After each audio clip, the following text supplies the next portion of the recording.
नमस्कार मंडळी, पुन्हा एकदा आपल्या नवीन एका व्हिडिओमध्ये आपल्या यश अँड मॉम चॅनलवरती तुम्हा सगळ्यांचं अगदी मनापासून स्वागत करते।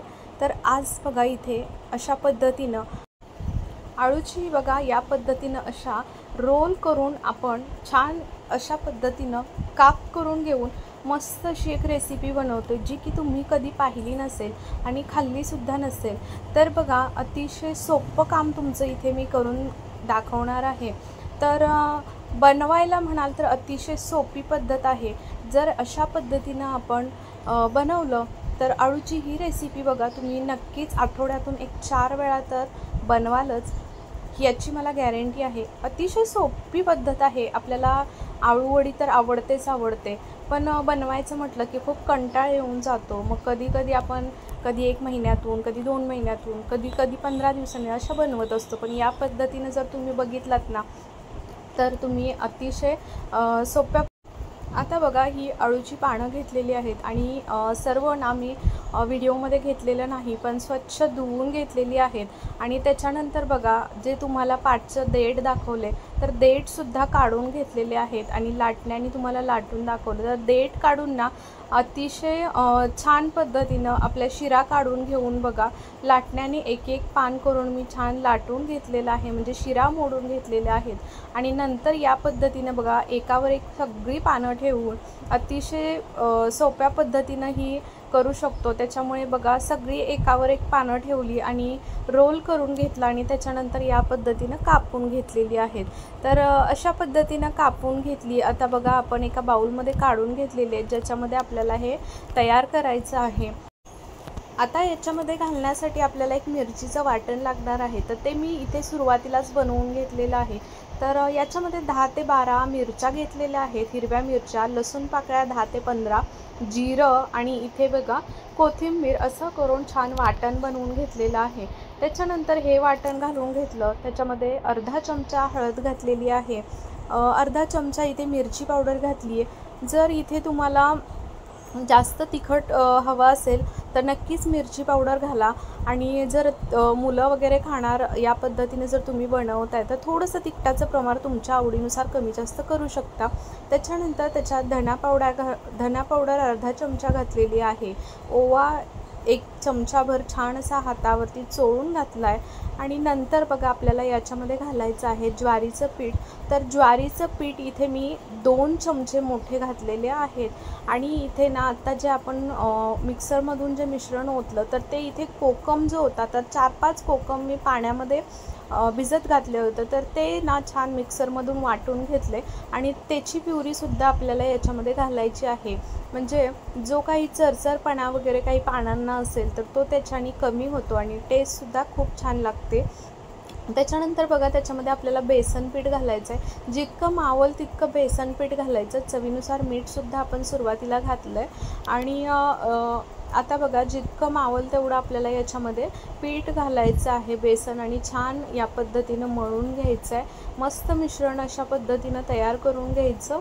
आता इथे किती एकूण पीठ लागलं ते मी तुम्हाला सांगितलेलं नाही, तुमच्या पानांच्या क्वांटिटीवरती किंवा जितकं आपण पीठ घालू की त्याच्यावरती तुम्हाला ते ॲडजस्ट करायचं आहे।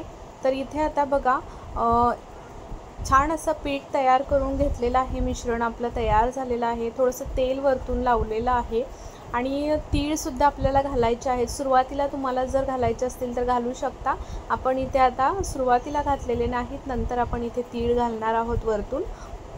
तर या पद्धतीनं बघा आपल्याला चाळणीला तेल लावून घ्यायचं आहे आणि तेल लावून घेऊन नंतर आपल्याला काय करायचं आहे, याच्यावरती हे जे मिश्रण आहे तर ते सर्व मिश्रण घालून घ्यायचं आहे आणि हाताने बघा थापून घ्यायचं आहे या पद्धतीनं। तर अशा पद्धतीनं ही जी रेसिपी आहे ती आपण बनवली तर अतिशय बनवायला सोपी रेसिपी आहे बघा, आणि झटपट होणारी आहे, कोणत्याही प्रकारचा त्रास नाही। मेन म्हणजे रोल करत बसायचं नाही किंवा एक एक करून पानांना सगळ्या पीठ लावत बसण्याची गरज नाही। पटकन आपली पानं कट करून घेतली, कापून घेतली. चव मात्र तशीच लागते, कारण आपण त्यामध्ये जे जिन्नस घालतो तर ते सर्व जिन्नस आपण याच्यामध्ये सुद्धा घातलेले आहेत. फक्त इतकंच की आपण इथे पानं कट करून घेतलेली आहेत आणि या पद्धतीनं छान थापून घेतलं बघा. आणि वरतून आपल्याला याच्यावरती भरपूर सारे तीळ घालायचे आहेत. आता पाणीसुद्धा मी इकडे साईडला उकळायला ठेवलेलं आहे. छान पाणी उकळते तोपर्यंत याच्यावरती तीळ घालून छान मस्त हाताने मस्त पसरवून घेऊया आणि छान अगदी सेट करूया. म्हणजे कसं अगदी मिश्रणसुद्धा आपलं छान पद्धतीनं तयार होईल, मस्त वाफलं जाईल. तर अशा पद्धतीनं बघा इकडे पाणीसुद्धा छान गरम झालेलं आहे. आता ही चाळण आपल्याला या टोपावरती ठेवून द्यायची आहे आणि त्याच्यानंतर झाकण ठेवून आपल्याला एक 15 ते 20 मिनटं छान हाय फ्लेमवरतीच आपल्याला हे छान असं वड्या शिजवून घ्यायचं आहे. हे बॅटर जे आहे तर शिजवून घ्यायचं आहे. तर इथे बघू शकता असं मस्त असं छान असं शिजलं आहे की नाही ते चेक करायचं आहे आपल्याला. तर सुरी घ्यायची आणि आपण थोडीशी मध्ये घालून बघायची. तर बघू शकता छान पद्धतीने शिजलेलं आहे. थोडंसं सुरीला लागलेलं आहे म्हणून मी इथे अजून एक 5 ते 6 मिनटं ठेवणार आहे. आणि या पद्धतीनं आता 5 ते 6 मिनटंसुद्धा वरचे झालेले आहेत. इथे बघू शकता मिनिमम आपल्याला बघा इथे 20 ते 25 मिनटामध्ये छान अगदी मस्त अशा अगदी वाफल्या जातात. तर अशा पद्धतीनं बघा नंतर खाली काढून घेतलेलं आहे आणि थंड झाल्यानंतरच आपल्याला याच्या वड्या पाडून घ्यायच्या आहेत. तर आता पूर्णपणे थंड झालेलं आहे आणि इथे मी वड्या पाडायला घेते आहे. तर इथे मी आता चमचाच घेतलेला आहे. अशा पद्धतीचा जो चमचा असतो, सुरीने पाडला तरी चालेल किंवा पिझ्झा कटरनी पाडला तरीही चालेल.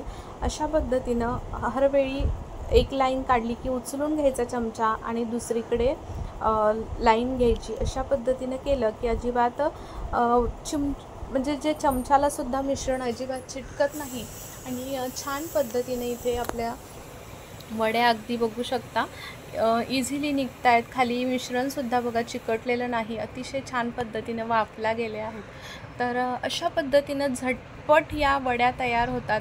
तर मी इथे तुमचं बरंचसं काम सोपं करून दिलेलं आहे आणि अशा पद्धतीनं जर तुम्ही बनवला तर बनवायलासुद्धा वेळ लागत नाही आणि कंटाळा येत नाही मेन म्हणजे कुठला.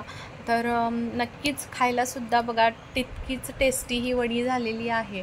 तर अशा पद्धतीने आपण इझिली काढू शकतो. बघू शकताय तुम्ही की खाली चमचा घालून अगदी पटकन या वड्या सगळ्या सुटल्या जातात. कुठेही वडी अजिबात तुटत मोडत नाही किंवा अजिबातच चिवट वगैरे झाली आहे की असं काहीच नाही. छान अगदी ज्वारीचं पीठ आणि बेसन या दोन्हीमुळे मस्त आपली वडी तयार झालेली आहे बघा. तर अशा पद्धतीनं सोपी पद्धत मला वाटतं की नक्कीच तुम्ही एक वेळा बनवून बघा. खूप छान होतात वड्या. आणि आता आपण ह्या वड्या बघा अगदी तुम्ही डीप फ्रायसुद्धा करू शकता किंवा शॅलो फ्रायसुद्धा करू शकता. तर आज आपण इथे बऱ्यापैकी हातावरती घेऊनसुद्धा तुम्हाला दाखवते. बघू शकताय खूप मस्त वड्या निघलेल्या आहेत. कुठेही फुटल्या किंवा काही कट वगैरे झालेल्या नाहीत, मस्त निघलेल्या आहेत. तर मिश्रणसुद्धा बघू शकता अजिबात चिकटलेलं नाही चाळणीला. तर आता इथे तेलसुद्धा बघा कडकडीत गरम करून घ्यायचं आहे. पण तळत असताना आपल्याला मीडियम फ्लेमवरतीच आपल्याला वड्या तळून घ्यायच्या आहेत. तर इथे आता मी डीप फ्रायज करून घेणार आहे. तर अर्ध्या वड्या मी ठेवून देते आणि ज्या आत्ता आपल्याला लागणार आहेत खाण्यासाठी तितक्याच मी तळून घेते. तर डीप फ्राय करतो आहे. तर अशा पद्धतीनं वड्या बघा एक एक करून सर्व सोडून घ्यायच्या आणि नंतर आपल्याला थोड्याशा कडक जाणवायला लागल्या की बऱ्यापैकी बुडबुडे त्याचे कमी झाले की मगच आपल्याला यांना हलवायचं आहे, पलटी करायचं आहे किंवा झाऱ्याच्या मदतीने एकसारख्या रंगावरती सगळीकडून छान भाजून घ्यायच्या आहेत मस्त तेलावरती. तर अशा पद्धतीनं बघा मस्त अशा इथे वड्या बनवून तयार होतात.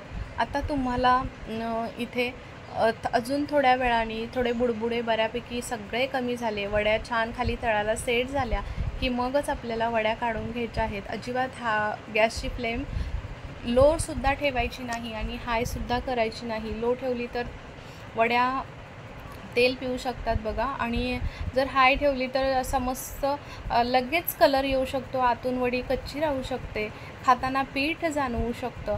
तर त्याच्यामुळे बघा इथे मीडियम फ्लेमवरती अशा पद्धतीनं सर्व वड्या तळून घेतल्या। अतिशय खरपूस खूप सुंदर झालेल्या वड्या आहेत आणि म्हणाल तर अतिशय सोप्या पद्धतीनं आणि पटकन होणारी रेसिपी। आवाजसुद्धा तुम्हाला ऐकवते। खूप छान कुरकुरीत आणि खुसखुशीत वड्या झालेल्या आहेत। अगदी गरमागरम वड्या तुम्ही बनवून जरी ठेवलात आणि जर गरमागरम जेव्हा तळायच्या आहेत, जेवायचं आहे, जसं की खायचं आहे आपल्याला, त्यावेळी तळा किंवा तुम्ही अगदी शॅलो फ्रायसुद्धा करून खाऊ शकता।